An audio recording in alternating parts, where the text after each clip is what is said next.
길이요 진리요 생명이신 그리스도님 참히 받으소서. 주님께서 여러분과 함께 또한 사제의 영과 함께 마테오가 전한 거룩한 복음입니다. 주님 영광 받으소서. 그 무렵 예수님께서 베드로와 야고보와 그의 동생 요한만 따로 데리고 높은 산에 오르셨다.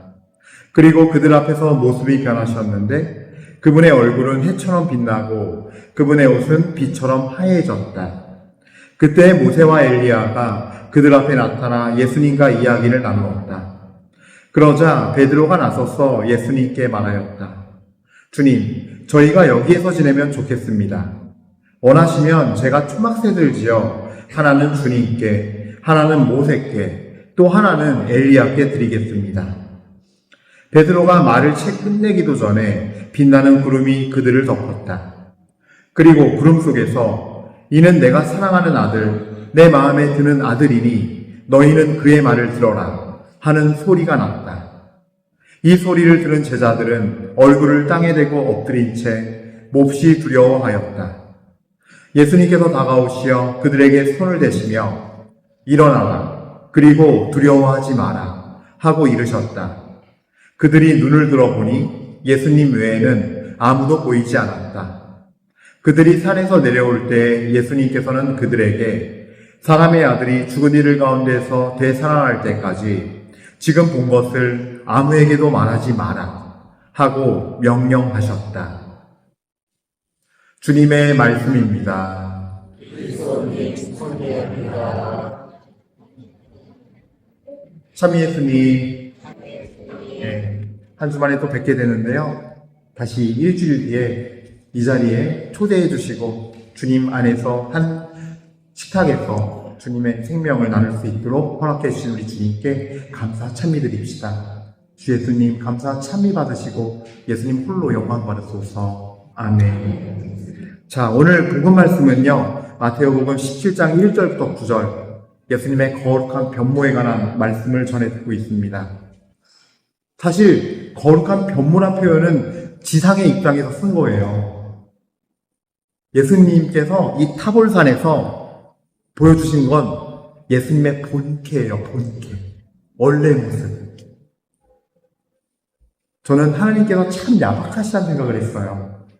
원래 이런 분인데 완전히 빛나시는 빛 자체이시고 광황, 빛의 황제이신데 원래는 하나님의 아들이시며 하느님이신 분인데 왜 지상의 공생활을 3년 여정에서 베드로와 야고보와 요한 제자만 따로 데리고 올라갔을 때 왜 그때만 이렇게 하실까, 야박하게. 좀 바리사이나 율법학자들 건방지게 대들고 개길 때 그때 빛 쫙 내시면은 얼마나 그들이 그 역적 권위 앞에 꼼짝 못하고 고개를 숙일까. 네, 그럴 것 같죠? 아니에요. 여러분들 그 부자와 라자로 비유 보면요, 부자가 지옥에서 고통받으면서 라자로를 보내달라고 죽었다 살아난 사람이 가서 얘기해야 우리 지상에 살고 있는 내 형제들이 정신 차릴 거라고. 그러자 그들이 모세와 예언서의 말씀도 믿지 않으면 죽었다 살아난 사람이 가는 그런 기적이 벌어져도 끝내 믿지 않을 것이다 라고 말씀하세요. 즉 뭐냐면요, 하느님께 대한 두려움이 없고 경외심이 없는 이들, 신앙의 바탕을 두지 않고 믿음의 바탕을 두지 않는 이들은요, 그가 사제든 율법학자든 바리사이든 뭐든 하느님을 알아뵙지 못하고 믿지 못한다는 거예요. 요한복음 9장 보면요, 성전 앞에 태어나면서부터 눈먼 소경을 예수님께서 눈뜨게 해주세요. 근데 그 사람들이, 바리사이나 거기 성전에 있는 사람들이, 사제들이 믿지를 않아요. 이 사람이 그 장인이었던 사실을. 보통은 그런 일이 있으면은 신기하면서 받아들여야 할 거 아니에요. 예수님이 눈뜨게 해준 날이 안식일이었거든요. 그러니까 안식일 시비부터 걸어요. 너 왜 이거 들고, 이불 들고 다녀? 절 고쳐주신 분께서 들고 다니라고 했는데요. 안식일날 일하지 말라 그랬잖아. 그렇게 말한 사람 누구야? 하면서 안식일법도 지키지 않는 그 사람이, 그 예수란 자가 눈을 뜨게 해줄 리가 없다. 이 사람은 그 사람이 아니다. 이렇게까지 예수님 앞에서 예수님께서 하신 그 영광스러운 표징에 대해서 이렇게까지 완고한 자세를 취해요. 이게 죄인들의 모습이에요, 사실은. 그렇기 때문에 예수님께서는 그러실 필요도 사실 없었어요. 근데 더 놀라운 게 뭔지 알아요? 예수님의 본 모습은 이렇게 빛나는, 정말 빛나게 하얗고 빛나는 모습인데, 천국의 모습이고 천상의 사람인데, 천상에서는 그게 영광이에요. 부활하신 모습, 그 부활의 모습, 그 영광이에요. 그런데 지상에선 어때요? 그냥 이런 옷, 이거 지금 이 재질이 더 좋을 거예요. 그 당시에 옷이 뭐 재질 좋은 게 있었겠어요? 또 대한민국 옷이 얼마나 좋아요, 사실. 물론 뭐 명품에 비하면 또 딸리겠지만 우리나라 옷 유명하잖아요, 좋기로. 그냥 그런 옷도 그런 옷 입고 사세요. 여러분들 중에 강아지 키우시는 분 계세요? 내가 강아지 엄청 사랑하잖아요, 그쵸? 산책시켜야 되고 내가 친구들이랑 만나더라도 산책은 포기 못해요, 그죠? 나 집에 가봐야 돼. 사랑하니까 강아지. 그 강아지 사랑한다는 이유로 여러분들이 네 발로 뛰어다니고 식탁에서 밥 안 먹고 개처럼 거기서 밥통 놓고 입으로 우거우거 먹을 거예요. 아무리 인간이 개를 사랑해도 인격이 견격이 될 수는 없어요. 그런데 지상에 오신 하느님은요, 신격이 인격이 돼버려요. 차라리 인격이 견격이 된 편이 훨씬 나아요. 훨씬 더 낮아진 선택을 하시는 건데, 너무나 놀랍게도 이 지상에서 하느님께서 허락하신 영광은 더 낮은 자리, 겸손한 자리, 심지어 비참한 죽음의 자리예요. 바로 이 십자가예요. 이게 영광의 자리예요. 예수님께 지상 생활에서 주어진 마지막 영광의 자리예요. 부활하신 뒤에 예수님은요, 육신을 취하셨지만 새로운 영원한 생명의 옷을 입음으로써 영적인 존재가 되신 거예요, 사실은. 네. 그래서 아무나 예수님을 알아볼 수가 없어요. 예수님께서 허락하신 자만이, 하느님이 원하시는 자들만이 제자들 가운데서 알아보게 되고, 그 알아보는 것도 바로 못 알아봐요. 희한하고. 바로 영적인 영광이에요. 영원의 영광이에요. 이 지상을 사는 동안에 지상에서의 영광은 정반대의 모습, 저렇게 벌거벗겨진 채로 비참하게 죽는 정말 지극히 겸손한 모습으로 죄 없는 이가 모든 죄를 다 뒤집어 쓴 하느님의 어린 양이 된 그 영광이에요. 네. 이것이 우리에게 주는 메시지와 교훈이에요. 금요일날 평일미사 오셨던 분들이 계셔서 죄송하지만 전 이걸 반복해서 말씀드릴게요. 여러분, 예수님께서 돌아가신 곳이 어디죠? 골고타예요. 골고타 뜻은, 그러니까 골고타는 히브리어인데 뜻은 해골터예요. 해골터. 이 해골터에서, 그러니까 그 모양이 멀리서 보면 해골 모양이어서 해골터라고 했는지, 아니면 거기가 사형을 집행했던 곳이기 때문에 너무나 많은 사람의 그런 뼈가 있어서 해골터라고 했는지 모르겠어요. 어느 쪽이든 간에 저 해골터에서 십자가가 세워져요. 여러분, 우리도 제2토요일날 흙에서 왔으니 흙으로 돌아가라 하잖아요. 우리도 결국은 이 지상에서 내가 아무리 화려했어도, 인정받았어도, 돈 많이 벌었어도, 권력을 쥐었어도 결국 갈 때는 나는 한 줌의 흙이며 해골이에요. 우린 그런 존재예요. 그리고 사실 잘 생각해보면 내가 대단히 뭐가 있을 것 같지만 내가 사랑할 수 있는 능력도 없고 사랑이 부족한 것도 아니에요. 없어요. 겸손한 것 같지만 잘 생각해보면 겸손해 보이도록 이게 적당한 태도를 취하는 법을 배웠을 뿐이에요. 칭찬받으면 좋고 우쭐해지잖아요. 나만 그런가요?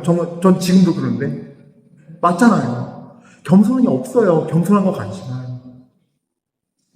자비, 인내, 친절, 사실이 없어요. 우리는 결국 흙으로 돌아갈 해골 같은 존재예요. 해골이에요. 여러분, 근데 우리가 살 길은 저렇게 지상에서 비참한, 저것이 하나님의 영광이에요. 그래서 내 이 정수리에 하늘을 향한 십자가를, 예수님의 십자가를 박으십시오. 예수님께 박아주십시오. 기도하십시오.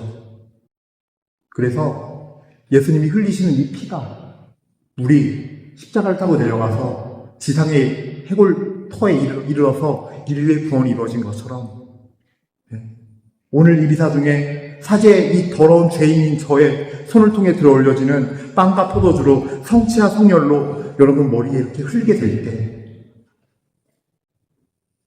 우리는 구원의 은혜를 맛볼 거예요. 그래서 이것이 하나님의 영광이라는 거예요. 지상에서는 이게 하나님의 영광이라는 거예요.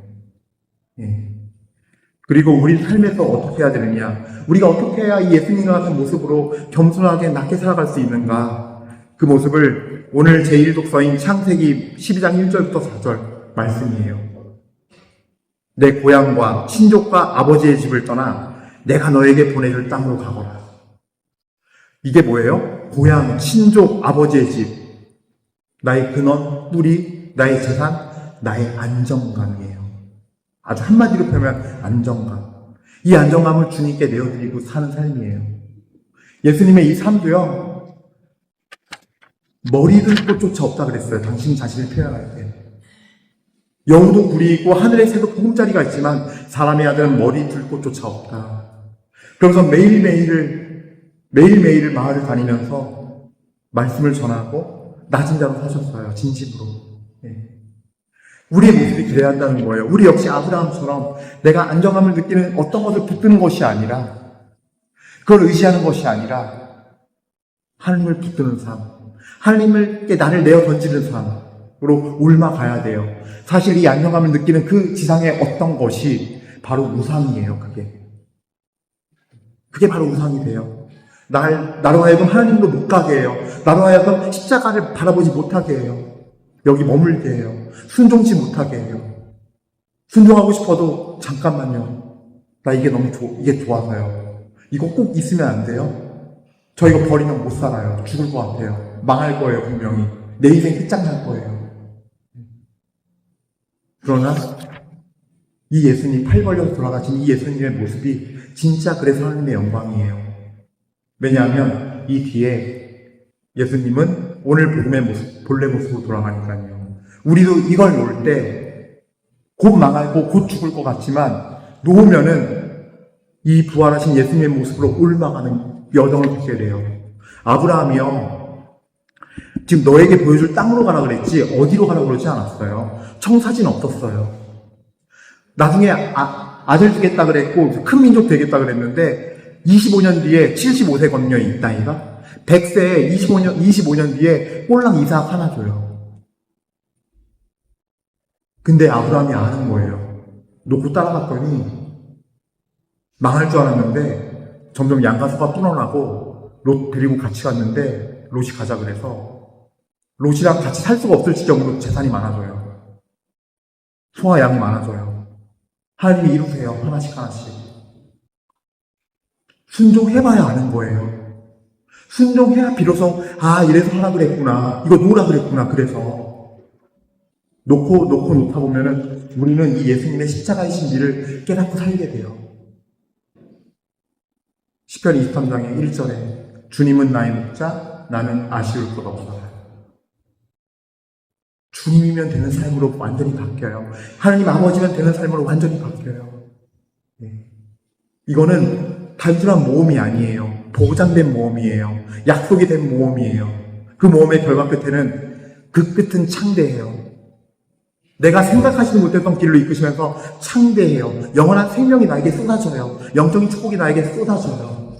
그래서 주님께서는요, 이렇게 말씀하십니다. 오늘 디모데오 2서 말씀이죠. 1장 8절에 사랑하는 그대여, 하느님의 힘에 의지하여 복음을 위한 고난에 동참하십시오. 내 것 버리고 주님께서 가라는 데 가라는 거예요. 살라고 하는 대로 살라는 거예요. 하느님께서는 우리의 행실이 아니라 당신의 목적과 은총에 따라 우리를 구원하시고 거룩히 살게 하시려고 우리를 부르셨습니다. 그리고 마지막 이렇게 말씀하세요. 그리스도께서는 죽음을 폐지하시고 복음으로 생명과 불멸을 환히 보여주셨습니다. 우리에게 그 영원 불멸한 영생을, 그리고 우리가 상상할 수 없는 그 어떤 것보다도 더 큰 상급들을 준비해놓고 우리를 맞을 준비를 하시는 약속의 말씀이에요. 예. 그리고 오늘 예수님의 빛나는 그 모습은 약속된 우리의 모습이기도 해요. 예. 주님을 믿고 주님 하나로 독하는 삶으로서 우리 모두 영원한 생명을 삽시다. 영원한 생명을 받읍시다. 오늘 이 기사 중에 그런 주님의 크신 은혜가, 영생의 약속을 우리가 확증받는 은혜가 오늘 여러분 모두에게 임하기를 축복드립니다. 아멘.